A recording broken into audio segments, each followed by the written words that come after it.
Students, आज SSC CGL का question discuss किया जाएगा जो कि आपको आने वाला एग्जाम में काफ़ी ज़्यादा बेनिफिट होने वाला है। ठीक है, एसएससी सीजीएल का क्वेश्चन डिस्कस किया जाएगा जो कि 2021 में क्वेश्चन पूछे गए थे। ठीक है, और मेरा मानना यह है कि अगर किसी भी एग्ज़ाम का तैयारी कर रहे होंगे या सीजीएल का तैयारी कर रहे हो या रेलवे की तैयारी कर रहे हैं, किसी भी एग्ज़ाम का अगर आप तैयारी कर रहे होंगे तो पिछले 5 साल का जिस एग्ज़ाम का आप तैयारी कर रहे होंगे उस एग्ज़ाम का पिछले 5 साल का क्वेश्चन जरूर बनाइए। ठीक है, प्रीवियस ईयर का क्वेश्चन जरूर बनाइए, पिछले 5 साल का क्वेश्चन जरूर बनाइए। इससे क्या होगा कि आपका उस एग्ज़ाम का लेवल पता चलेगा। ठीक है, अगर आपको लेवल पता चल जाता है एग्ज़ाम का तो आपको तैयारी करने बहुत आसानी होगा। उसी टाइप क्वेश्चन बनाइएगा, उसी सिलेबस से क्वेश्चन बनाइएगा तो आपका एग्ज़ाम निकलने की ज़्यादा संभावना है। ठीक है, तो आज हम लोग इस क्लास में जो डिस्कस करने वाले हैं सीजीएल के प्रीवियस ईयर यानी कि पिछले साल यानी कि 2021 में जो क्वेश्चन पूछे गए थे उस क्वेश्चन को आज हम लोग इस क्लास में डिस्कस करने वाले हैं। ठीक है, ये कब क्वेश्चन पूछा गया था? ये जो है 17 अगस्त 2021 को क्वेश्चन पूछा गया था। ठीक है, 17 अगस्त 2021 को क्वेश्चन पूछा गया था। ये क्वेश्चन जो डिस्कस किया जाएगा सेकेंड पाली का क्वेश्चन डिस्कस किया जाएगा। ठीक है, 17 अगस्त 2021 में जो सवाल पूछे गए थे सेकेंड पाली में उस क्वेश्चन को इस क्लास में डिस्कस किया जाएगा। ठीक है, सारे क्वेश्चन जीके जिस और करेंट अफेयर के क्वेश्चन होंगे। ठीक है, सारे क्वेश्चन जो होंगे जीके जिस और करेंट अफेयर के क्वेश्चन होंगे जो कि क्वेश्चन पूछे गए थे। ठीक है, तो हम लोग क्वेश्चन की ओर चलते हैं। पहला क्वेश्चन क्या कहता है वो देखिए, आप लोग पढ़िए और समझिए। देखिए, पहला क्वेश्चन कहता है कि the light of Asia the poem death defined the Buddha नामक पुस्तक निम्न में से किसने लिखी जिसमें द लाइट ऑफ एशिया नामक अभूतपूर्व कविता संकलित है? बताइए कौन लिखे थे? तो जयराम रमेश लिखे थे। कौन लिखे थे? जयराम रमेश। स्टूडेंट, अगर आप एसएससी की तैयारी कर रहे होंगे तो लेखक से संबंधित और बुक से संबंधित क्वेश्चन आप लोग जरूर देख लीजिएगा। ठीक है, उससे क्वेश्चन पूछे जाते हैं। ठीक है, अगला क्वेश्चन आपके सामने ये रहा। क्वेश्चन नंबर अगला कहता है, क्वेश्चन नंबर दूसरा है। देखिए, क्वेश्चन नंबर दूसरा क्या कहता है कि 2019 में भारत का पहला बैडमिंटन विश्व चैंपियन कौन बना? बताइए 2019 में जो है 2019 में भारत का पहला बैडमिंटन चैंपियनशिप कौन बना? 2019 की बात कर रहा, अभी 2021 चल रहा है। ठीक है, अब 2019 में कौन बने थे? तो पीवी सिद्धू। ठीक, कौन बने थे? तो पीवी सिद्धू जो है 2019 में पहला बैडमिंटन विश्व चैंपियन बने थे। ठीक है, अच्छा, ये पीवी सिद्धू कहाँ के हैं? तो पीवी सिद्धू जो आंध्र प्रदेश के हैं। कहाँ के हैं? आंध्र प्रदेश के हैं। ठीक है, अच्छा, पीवी सिद्धू जो है सो कितने मेडल लेकर आए थे ये बैडमिंटन विश्व चैंपियन में? तो ये जो लाए थे एक गोल्ड मेडल लेकर आए थे। ठीक, एक गोल्ड मेडल लेकर आए थे। ठीक है, 2 रजत लेकर आए थे। 2 रजत लेकर आए थे और जो है सो 2 कांस्य लेकर भी आए थे। कुल मिलाकर 5 मेडल लेकर आए थे। ठीक है, तो इस टाइप क्वेश्चन आप लोग देख लीजिएगा। अगला क्वेश्चन आपके सामने ये रहा। क्वेश्चन नंबर तीसरा क्या कहता है वो देखिए कि निम्न में से किस प्रसिद्ध रसोई सामग्री को सरका भोजी कवक कहा जाता है? ये बताइए, सरका भोजी कवक किसको कहा जाता है? ठीक है, क्वेश्चन नंबर तीसरा पढ़िए और समझिए। ठीक है, तो ईस्ट को कहा जाता है। ठीक है, ईस्ट को, ईस्ट क्या होता है ये बताइए। ईस्ट क्या होता है? तो ये खाद्य पदार्थ होता है। ठीक है, ये खाने वाला पदार्थ होता है जो कि किसी को फुलाने में काम आता है। ठीक है, जैसे कि आप पुआ खाते हैं तो पुआ से पहले जो आटा गूंथा जाता है उसमें ये ईस्ट मिलाया जाता है। ठीक है, तो उसके बाद पुआ फूलता है। इसको अब देहाती भाषा में कहते हैं खाबर सोडा। ठीक है, देहाती भाषा में क्या कहते हैं? खाबर सोडा। ठीक है, चलिए अगला क्वेश्चन आपके सामने ये रहा। क्वेश्चन नंबर चौथा क्या कहता है वो देखिए। क्वेश्चन नंबर चौथा कहता है कि निम्न किस मुगल शहजादे ने 1657 ईस्वी में उपनिषेधों को फारसी में अनुवाद किया था? बताइए 1657 में उपनिषेध को फारसी में अनुवाद कौन किए थे? ये इसका जवाब दीजिए। तो दारा सिकाहो ने किए थे। कौन किए थे? दारा सिकाहो ने किए थे। ठीक है, कब किए थे? तो 1657 को। ठीक है, उपनिषेध को फारसी भाषा में अनुवाद किए थे। अच्छा, दारा सिकाहो कौन थे ये बताइए। दारा सिकाहो जो है कहाँ के राजा थे? तो मुगल साम्राज्य के राजा थे। ठीक है, अगला नंबर क्वेश्चन कहता है तीसरे global re renewable energy investor meet and expo 2020 का विषय क्या था? ये इसका जवाब दीजिए। तो 2020 का एक्सपो क्या विषय क्या था इसका? बताइए इसका जवाब क्या होगा?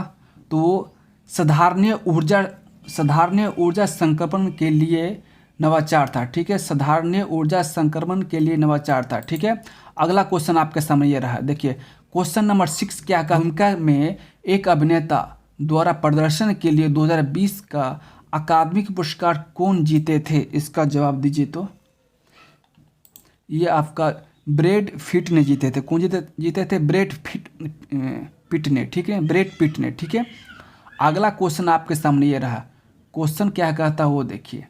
क्वेश्चन नंबर 7 कहता है सिम्बेक्स निम्न में से किन देशों के रक्षा बलों के बीच आयोजित एक सैन्य अभ्यास था? बताइए सिम्बेक्स जो था किन किन 2 देशों के बीच युद्ध अभ्यास लड़ा गया था? इसका जवाब दीजिए। तो किन के बीच लड़ा गया था?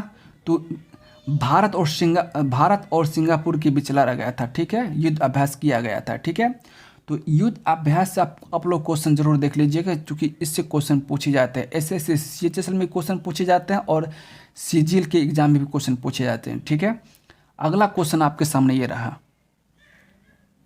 देखिए अगला क्वेश्चन आपके सामने ये रहा। क्वेश्चन नंबर 8 क्या कहता है कि गिरि नदी किसकी एक महत्वपूर्ण सहायक नदी है? ये बताइए गिरि नदी किसकी एक महत्वपूर्ण सहायक नदी है?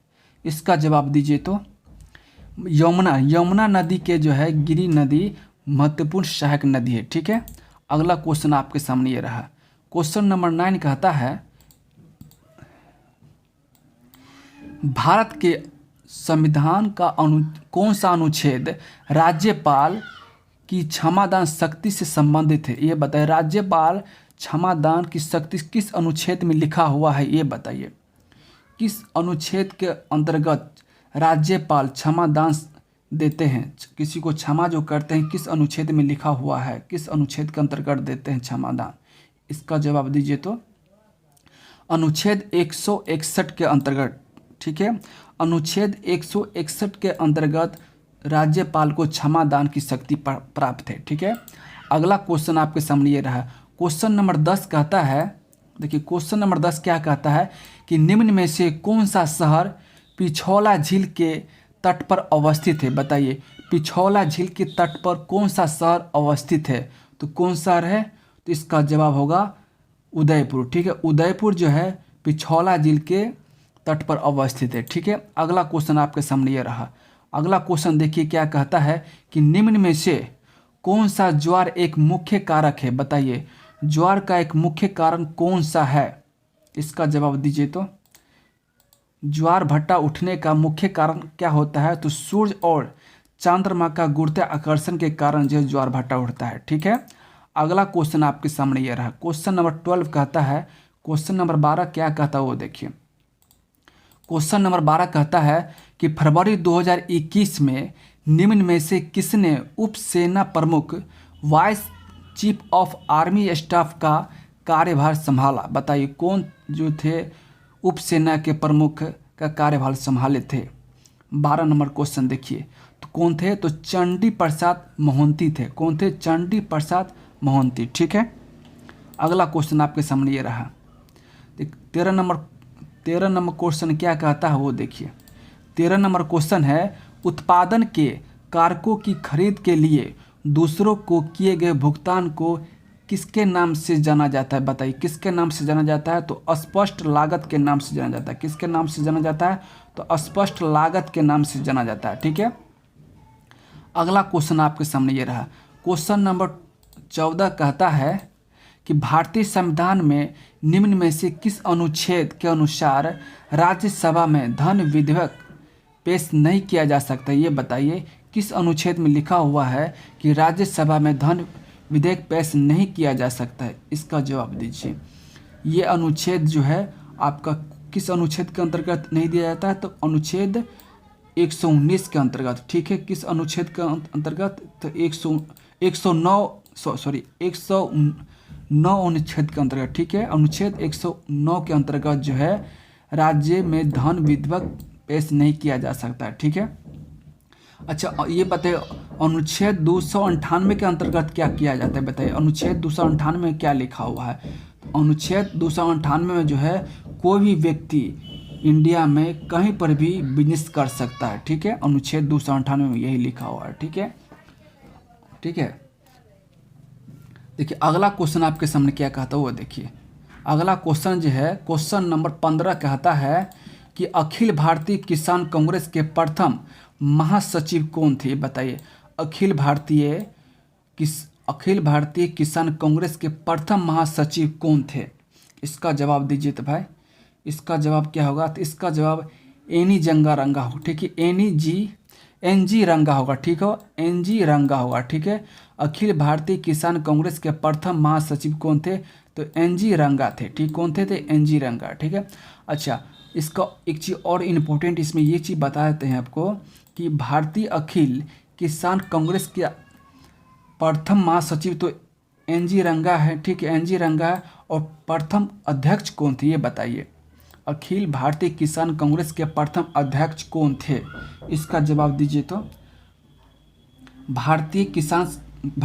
अखिल भारतीय किसान कांग्रेस के प्रथम अध्यक्ष कौन थे, इसका जवाब दीजिए। तो इस अध्यक्ष जो थे स्वामी सजानंद सरस्वती थे, ठीक है। स्वामी सजानंद सरस्वती यानी कि ये थे, ठीक है, स्वामी सजानंद सरस्वती थे, ठीक है। और इन्होंने जो है आपको बिहार में जो है किसान सभा का गठन किया था। कब किया था, कहाँ किया था, बिहार में किसान सभा का गठन किया गया था, ठीक है। कब किए थे, तो 1923 ईस्वी में जो है बिहार में किसान सभा गठित किए थे, ठीक है। चलिए अगला क्वेश्चन आपके सामने ये रहा। अच्छा एक चीज़ और बताइए कि इसमें एक चीज़ और बताते इम्पोर्टेंट इसमें है कि अखिल भारतीय किसान का जो स्थापना कब हुआ था ये बताइए। अखिल भारतीय किसान कांग्रेस का स्थापना कब हुआ था, ये इम्पोर्टेंट है ना। अखिल भारतीय किसान कांग्रेस की स्थापना कब हुआ था, तो इसका जो स्थापना हुआ था 11 अप्रैल 1936 ईस्वी को हुआ था। कब हुआ था, 11 अप्रैल 1936 ईस्वी को हुआ था, ठीक है। अगला क्वेश्चन आपके सामने ये रहा। क्वेश्चन नंबर अगला 16 क्या कहता है वो देखिए कि नवंबर 2020 में कौन सा देश मासिक धर्म और उत्पादों तक पहुंच को एक अधिकार का रूप देने वाला दुनिया का पहला देश बना, बताइए कौन देश है वो, कौन सा देश है, तो स्कॉटलैंड, ठीक है, स्कॉटलैंड। अगला क्वेश्चन आपके सामने ये रहा। देखिए अगला क्वेश्चन 17 नंबर क्वेश्चन क्या कहता है वो देखिए। 17 नंबर क्वेश्चन कहता है कि निम्नलिखित में से किस राज्य ने नीति आयोग द्वारा निर्यात तैयारी सूचांक 2020 में प्रथम स्थान प्राप्त किया, ये बताइए कि नीति आयोग द्वारा जो है निर्यात तैयारी सूचांक 2020 में प्रथम स्थान कौन राज्य लाया था, ये बताइए। इसका जवाब दीजिए। तो कौन राज्य है जो कि निर्यात तैयारी सूचांक में 2020 में प्रथम स्थान लाया था, तो गुजरात जो है निर्यात करने में प्रथम स्थान लाया था, ठीक है। और दूसरा स्थान कौन लाया था, तो महाराष्ट्र लाया था, ठीक है। दूसरा स्थान कौन लाया था, तो महाराष्ट्र लाया था, ठीक है। और तीसरा स्थान कौन लाया था, तो तमिलनाडु, ठीक है। अगला क्वेश्चन देखिए, बताइए। अगला क्वेश्चन आपके सामने ये रहा। क्वेश्चन नंबर 18 कहता है कि निम्न में से किस स्वतंत्रता सेनानी ने 1875 में वंदे मातरम गीत की रचना की, बताइए। 1875 में वंदे मातरम गीत की रचना किसने की, तो इसका जवाब होगा बंकिम चंद्र चटर्जी ने। कौन किए थे, बंकिम चंद्र चटर्जी ने, ठीक है। ये कब किए थे, 1875 ईस्वी में। कब किए थे, 1875 ईस्वी में, ठीक है। अच्छा ये बताइए कि राष्ट्रगान का रचयिता कौन थे, इसका जवाब, काफ़ी इंपॉर्टेंट क्वेश्चन इसलिए बता देते हैं आपको कि राष्ट्रगान का रचयिता कौन थे, तो राष्ट्रगान का रचयिता रविंद्रनाथ टैगोर थे। कौन थे, रविंद्रनाथ टैगोर, ठीक है। अच्छा राष्ट्रगान जो है सो कब लिखे थे रविंद्रनाथ टैगोर, तो रविंद्रनाथ टैगोर जो 1911 ईस्वी में लिखे थे। 1911 ईस्वी में जो राष्ट्रगान लिखे थे, ठीक है।